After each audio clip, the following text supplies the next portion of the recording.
Record अशा प्रकारचा drugs हा जप्त केलेला आहे।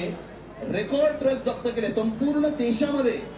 जर ड्रग्ज जप्त करण्यासाठी कोणाचा रेकॉर्ड असेल तर तो महाराष्ट्राच्या पोलिसांचा रेकॉर्ड आहे। कारण देवेंद्रजींचा खंदा पाठिंबा मुंबई आणि महाराष्ट्राच्या पोलिसांच्या पाठीशी होता आणि आता मुख्यमंत्री झाल्यानंतर त्यांनी अशा प्रकारचा जो कायदा पारित केलेला आहे, मला असं वाटतं की खऱ्या अर्थानं आपल्या देशाच्या युवा पिढीचं रक्षण आणि संरक्षण करण्याकरता त्यांनी हे जे पाऊल उचललेलं आहे ते मला असं वाटतं it is going to be a golden step, it is going to be a turning point in the fight against drugs.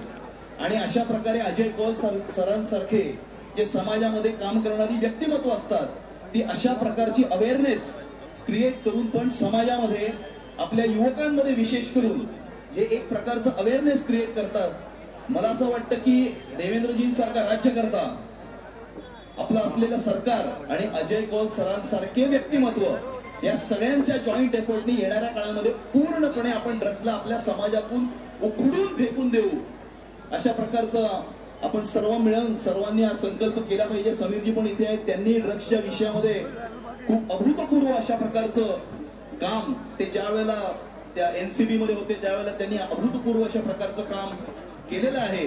आणि अशा प्रकारच्या समाजातल्या सर्व पॉझिटिव्ह उपक्रमांकरता आमच्या वहिनी नेहमीच उपस्थित असतात। त्यांचंही आम्ही या परिसरामध्ये त्यांचंही स्वागत करतो, त्यांनाही शुभेच्छा देतो आणि आपल्या सर्वांचं पुन्हा एकदा स्वागत करून अजय कौल सरांना पुन्हा एकदा त्यांचं अभिनंदन करून इथेच थांबतो। जय हिंद, जय महाराष्ट्र, भारत माता की जय।